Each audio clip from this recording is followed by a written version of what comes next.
ವಿಶೇಷ ಏನಪ್ಪಾ ಅಂತ ಹೇಳಿದ್ರೆ, ಕಳೆದ ಬಾರಿ ನಮ್ಮ ಜಿಲ್ಲೆನಲ್ಲಿ ನಿಮ್ಗೆ ಆಶ್ಚರ್ಯ ಆಗ್ತದೆ, ಸುಮಾರು 3,000 ಜನ ಕಲಾವಿದರಿಗೆ ನಾವು ಅವಕಾಶ ಮಾಡಿಕೊಡ್ತೇವೆ.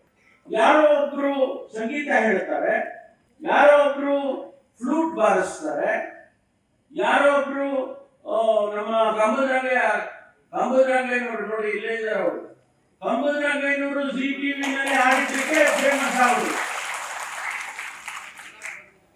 ಕಂಬದರಂಗಯ್ಯನಿಗೆ ಅವಕಾಶ ಸಿಕ್ಕಿದ್ದಕ್ಕಾಗಿ ಅವರು ಇವತ್ತು ಒಂದು ಹೆಸರಾಂತ ಕಲಾವಿದರಾದರು. ಬೇರೆಯವರಿಗೆ ಅದೇ ಅವಕಾಶ ಸಿಕ್ಕಿದ್ರೆ ಆಗೋದಿಲ್ವಾ?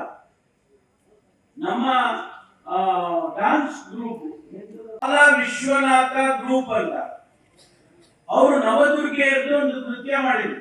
ಹೆಚ್ಚು ಕಮ್ಮಿ 1 ಗಂಟೆ ಮೇಲೆ ಮಾಡಿದ್ರು. ಎಷ್ಟು ಚೆನ್ನಾಗಿ ಮಾಡಿದ್ರು ಅಂದ್ರೆ ನನಗೆ ಬಹಳ ಆಶ್ಚರ್ಯ.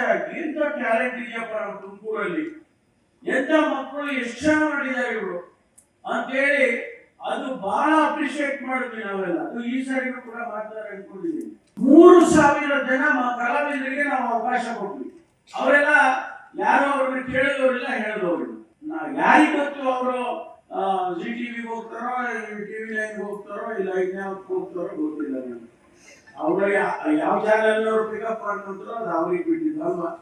ಯಾವತ್ತು ಅಲ್ವಾ? ನೀವು ಯಾವ್ದು ತಗೊಂತೀರಾ ಹಂಗೆ ಆ ರೀತಿ ಪರಿಚಯಿಸ್ತಾರ ಅವರು.